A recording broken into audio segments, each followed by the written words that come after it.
What's up, lovers of whiskey and watchers of YouTube? I am the Malt activist and I'm back. And I'm back with a plan and I'm back with this stash. The stash is growing free in the wild because it has no known predators. That's what I'm talking about. So, if you remember, 2,000 subscribers and the stash goes. Not only does the stash go, but 4 lucky subscribers get delivered to their doorstep, logistics permitting, a bottle of the Aaron Quarter Cask, the Bothy, which was my whiskey of the year 2021. That's right. So, if you are interested in winning that bottle, or if you're interested in just subscribing and being a part of this amazing journey, then please hit the subscribe button, hit the bell icon, and you will forever be grateful for the actions you have taken today. However, now that we have that out of the way, I'm here with another review, and this is a whiskey that actually quite a few people have asked me to review. I have had this before. However, I have had it in an old-fashioned, and it tasted damn good. Maybe my old-fashioned was amazing. I don't know. I am talking about the Old Forester 100 proof bourbon.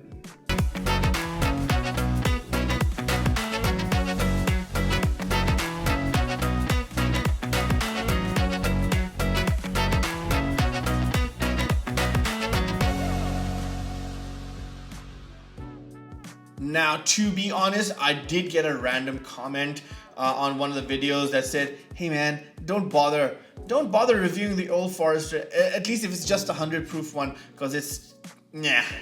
So I was curious. I was like, well, it tasted nice in an old fashioned. I haven't had it straight yet, but it really did taste nice in an old fashioned. So shall we try? I think we should. Okay.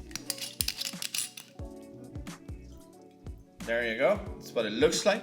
This is bottled at 50% ABV, hence the 100 proof on the label. That's what it looks like color-wise. I love showing off colors of bourbon because by law, they're not allowed to add color to their whiskey. Are you listening, Scotch Whisky Association? Have some shame.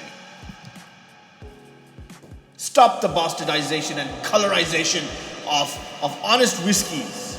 Stop it. Anyway, we digress.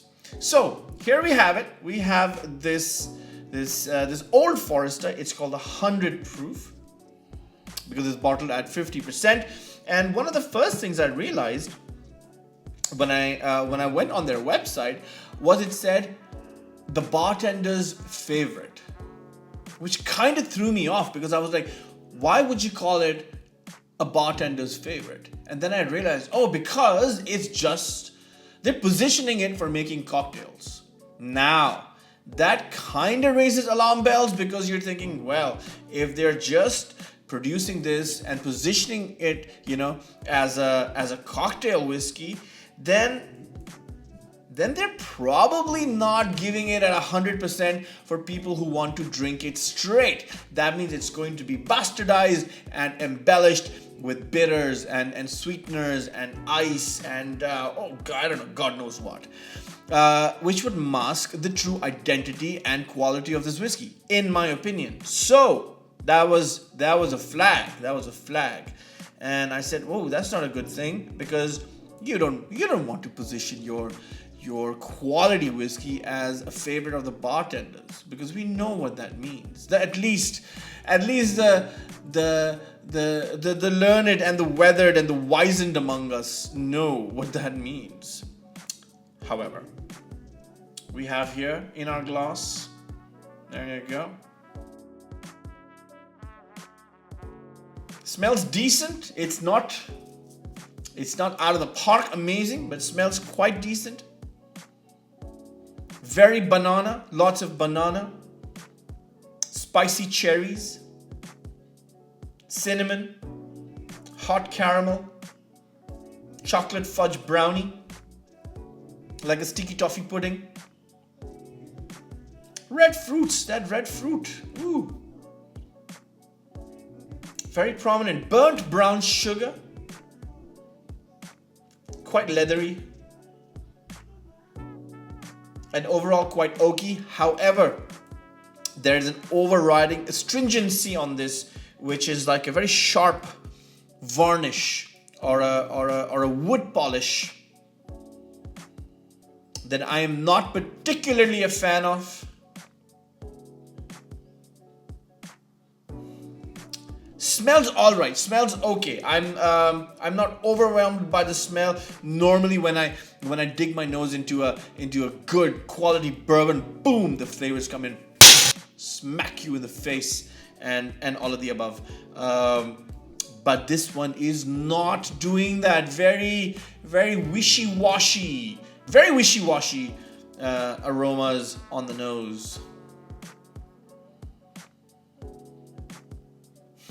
Getting more astringent as we speak, so getting more, how should I say, more spirity as we speak, which does not bode well for a drink.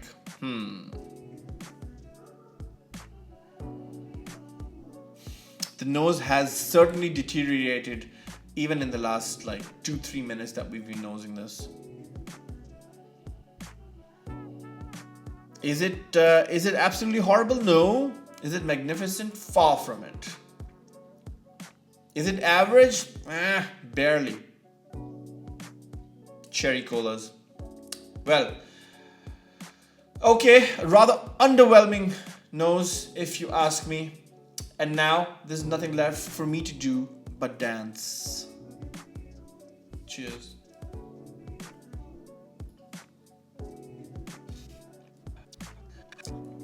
Okay.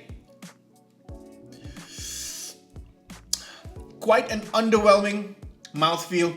Very thin. I wanted it to be a little more syrupy. Very weak flavors on the palate. I wish there was, those flavors were stronger and really stuck to my palate, but they didn't. I get the same flavors that I got on the nose. Lots of banana. There's dark chocolate in here as well. Quite peppery. Black pepper. Oak, leather, no red fruits on the palate. Quite savory. Cocoa powder, some cocoa powder, slightly bitter cocoa powder, and that's it. Quite underwhelming for me, if you ask me.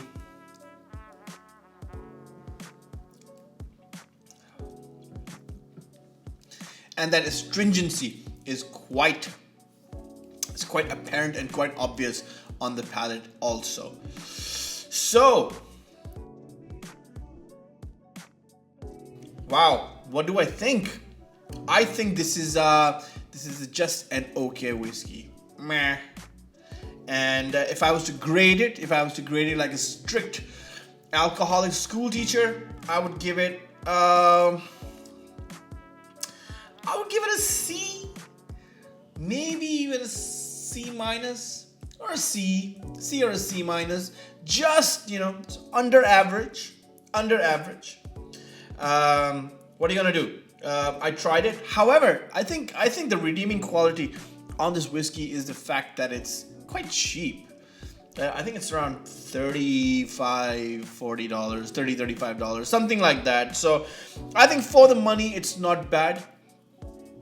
However, to go back to their original claim, which was this is a bartender's favorite, that just means that we are going to have to try and make an old fashioned out of this. Because if you go on their website, it said view recipe, and I was excited. I was like, oh my god, they're going to tell me the recipe about this whiskey. But no, it wasn't. It was the recipe to an old fashioned, and I know how to make an old fashioned.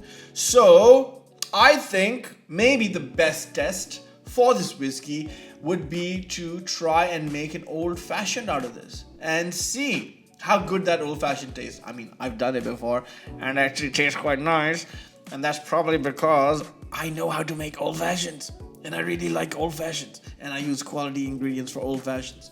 So this whiskey tasted great in an old fashioned, believe it, but we are going to, for the purpose of this video, make ourselves an old fashioned and try it out and see how this whiskey fares, when put to that test. Okay, I'm honestly just doing it because I feel like drinking an old fashioned. There's no other reason. I'm just going to do it because I feel like drinking an old fashioned, and that's the honest truth. Because other than that, this is a very below average whiskey, which is kind of okay. But for the price, it's quite good, and it's apparently good for making old fashioned. So there you go, man. Let's play the B-roll.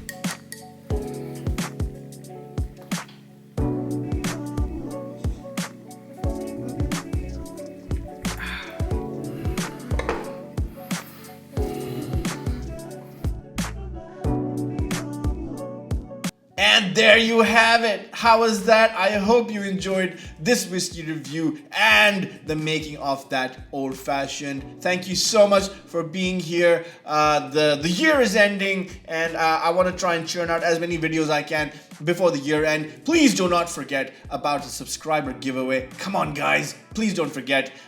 There's a bottle of Iron Quarter Cask with your name on it. Okay, all you have to do is be a subscriber and pray that we get to 2,000 subscribers very, very, very soon. All right, well, thank you for joining me. I'm the Malt Activist. Until next time, peace.